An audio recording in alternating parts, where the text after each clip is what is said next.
Egy Sujana tiba-tiba muncul dan akui kelemahan mereka yang gagal menyerang Bapak Jokowi terus-terusan itu loh, ya kan? Ini kok tiba-tiba banget gitu loh. Ini jelas ya, ada yang aneh dengan pengakuan ini. Ini beneran pengakuan tulus atau trik licik ya untuk menipu kita semua, biar mereka ini bisa susun strategi baru yang lebih jahat lagi. Ada. Atau jangan-jangan ini juga strategi pribadi Egy Sujana ya, untuk bisa dimanfaatkan Bapak Jokowi setelah semua gaduh yang dia buat. Ya daripada kalian semua bingung, yuk kita tonton saja videonya. Kenapa kok kesannya Jokowi semakin kuat bang katanya? Bisa mempengaruhi dan lain sebagainya sampai hari ini aman-aman saja. Saya jawab waktu itu sebelum sampai ke Megabaru, bukan Jokowi yang kuat, tapi yang lemah adalah kita. Woi ini Kita yang lemah. iya bener. Kita kurang segala-galanya. Terutama kita kurang solidaritas, kurang sofan ka'anahum bunyanu marsus. Kita kurang sangka baik di antara kita. Terlalu tinggi friksi-friksi di antara kita. Terlalu banyak beda pendapat yang tidak perlu. Pada akhirnya ya, Egy Sujana akui kelemahan mereka yang kalah terus ya sama Bapak Jokowi. Egy Sujana ini akui kaum mereka memang tak ada gunanya ya. Ribut melulu kerjaannya. Aduh. Ada apa ini kok tiba-tiba banget mengatakan seperti itu? Salam waras, pakar hukum pidana Aristo Pangaribuan yang kemarin itu tampil di Pembohong Bersuara. Pembohong Bersuara. Rakyat Bersuara yang di-hosti oleh Aiman Wicaksono itu memberikan analisa-analisa terhadap pidana terhadap Roy Suryo ini. Dia mengatakan bahwa kubu dari Pak Jokowi melawan versus Roy Suryo ini, Pak Jokowi ini menang telak dengan 6-0. Kenapa dia mengatakan demikian? Karena telah ditetapkannya Roy Suryo sebagai tersangka atas tindakan-tindakannya yang memfitnah, yang membuat keonaran, yang menganalisa sebuah ijazah dari sumber yang tidak dapat dipercaya, hanya sebuah fotokopi, dan dia menyatakan bahwa itu asli, palsu, 99,99% palsu. Jadi inilah yang menjadi mens rea buat Pak Hakim akan menjatuhkan bahwa memang benar Roy Suryo ini melakukan fitnah. Kemudian dia menyoroti juga bahwa si Roy Suryo ini mengajukan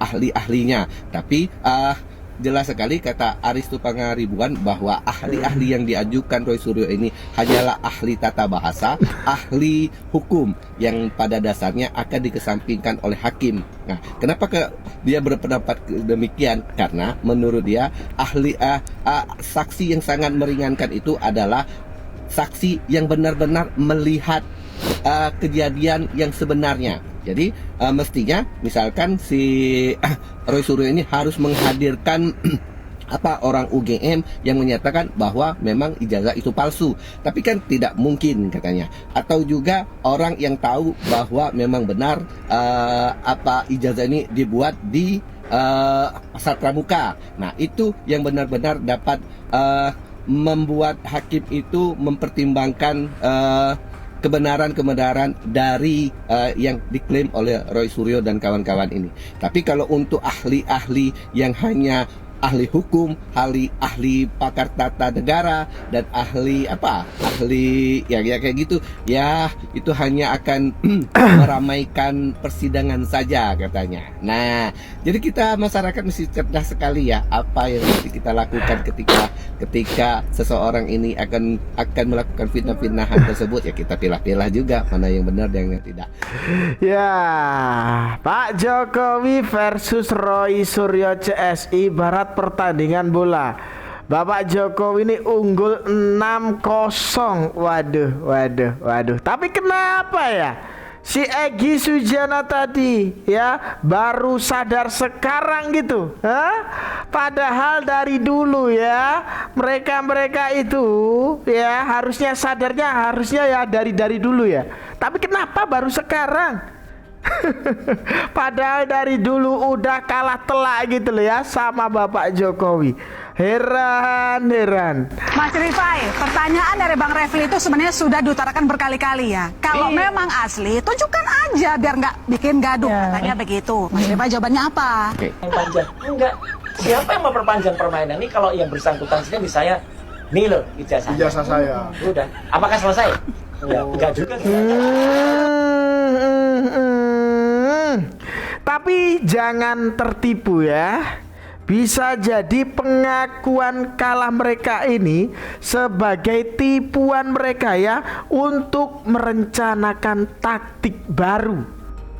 Ya soalnya Roy Suryo CS ini pernah mengakui sendiri bahwa sekalipun ijazah Bapak Jokowi ini ditunjukkan kepada mereka ya, mereka ini tidak akan selesai menyerang Bapak Jokowi. Waduh. Jangan sampai ketipu ya kalian semua sama gerombolan satu ini. Roy Suryo CS tolak damai dengan Jokowi di kasus ijazah palsu. Pertanyaannya, emang siapa yang ngajakin damai, Roy? Ada yang ngajakin damai. Lagi pula seluruh rakyat Indonesia nih kayaknya sepakat mendukung tidak adanya perdamaian di kasus ijazah Pak Jokowi ya. Biar kita semua bisa menyaksikan persidangannya, biar bisa melihat fakta-fakta yang tersaji di persidangan, iya kan Roy? Ini tapi kok ada berita kayak gini ya Roy? Roy, gimana Roy? Aduh, ya ini loh ya bukti permainan Roy Suryo CS ya. Sampai bangun cerita ya, Bapak Jokowi minta damai. Padahal faktanya ya gerombolannya mereka sendiri itu loh ya yang minta damai. Kok bisa ya? Kok langsung membalikkan telapak tangan gitu ya? Kok bisa? Aduh. Roy Suryo. Kenapa bang? Roy Suryo ini gak bosen-bosen nyerang Jokowi. Dari ijazah palsu Jokowi sampai dengan ijazah palsu Gibran. Dan yang terakhir ini nyenggol juga masalah rumah pensiun Jokowi yang senilai 200 miliar. Nah, ini maunya Roy Suryo ini gimana gitu? Nah, jadi ngejar apa sih Roy Suryo ini? Kalau bapak-bapak yang satunya kan ngejar viewer, Roy Suryo ini ngejar apa gitu loh. Jadi saya kritik juga, ya siapa sih Roy Suryo ini? Ya pengangguran, bukan pejabat publik gitu. Bahkan baru-baru ini Roy Suryo ini kan pergi, dibela-belain pergi ke Australia demi membuktikan ijazah palsu Gibran. Nah, kira-kira ini masih ada nggak ya yang percaya sama Roy Suryo? Sulit ya. Mungkin yang percaya gerombolan ini ya cuma itu aja orangnya ya, yang suka banget ngintil mereka itu loh ya, kemana-mana di belakang Roy Suryo CS itu loh ya, gerombolan emak-emak ya kan. Emak-emak yang suka banget teriak-teriak di jalan itu loh ya, yang suka banget ya memuji-muji si Roy Suryo CS ini. Yang percaya ya cuma itu ya. Aduh ya, ini tadi netizen ini sampai nyentil Roy Suryo. Roy Suryo ini ngejar apaan sih? Nggak tahu bang. Nggak tahu kok sampai segitunya ya. Mau ngejar apa sih Roy Suryo ini? Ada. Iya Ini mah AI. Ini juga AI. Iya, AI. Kalau yang asli kan ini. Angin Nah, tidak ada kartu nah. identitas. Kalau yang tadi Angin bergerak kemana-mana. Ya, ini loh ya. Ulah anak abah emang di luar nalar kita semua ya. Gara-gara Bapak Jokowi dan Mas Gibran kemarin hadir di forum internasional ya. Saking gak mau kalah saing ya, gak mau kalah saing. Anak abah ini gila ya. Sampai edit video Abah Anies Baswedan biar terlihat sama-sama gitu loh ya, sama-sama hadiri forum internasional gitu tuh maksudnya. Aduh, halu. Kalau seperti ini ya namanya halu banget ya. Halunya ini udah nggak ketulungan gitu loh. Kok bisa ya?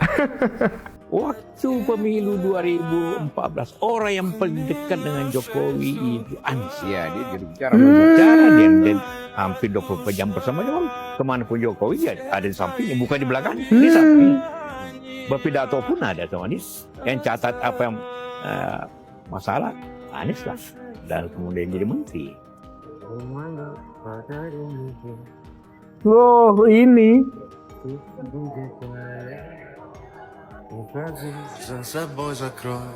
Wah. Ternyata Menteri Kebudayaan dan Pendidikan Desa dan Menengah, Bapak Anies Baswedan. Wah, terkuak sudah ya. Ternyata Abah Anies Baswedan ini pernah ya jadi orang terdekatnya Bapak Jokowi. Bahkan ya Abah Anies Baswedan sendiri ini juga akui kalau dia mendukung Bapak Jokowi. Tapi emang ya kalau dasarnya ini sengkuni, ya suka aja lah ya mengkhianati teman sendiri. Waduh, gimana ini menurut kalian ya? Coba tulis pendapat kalian di kolom komentar. Dan kita lanjutkan saja video berikutnya. Maaf Pak, kami bukan rakyat biasa Pak. Ini akan rusuh Pak. Serius. Kami 12 orang bukan orang biasa Pak. Kami punya bukan punya banyak masa apa-apa. Rusuh Pak. Rusuh.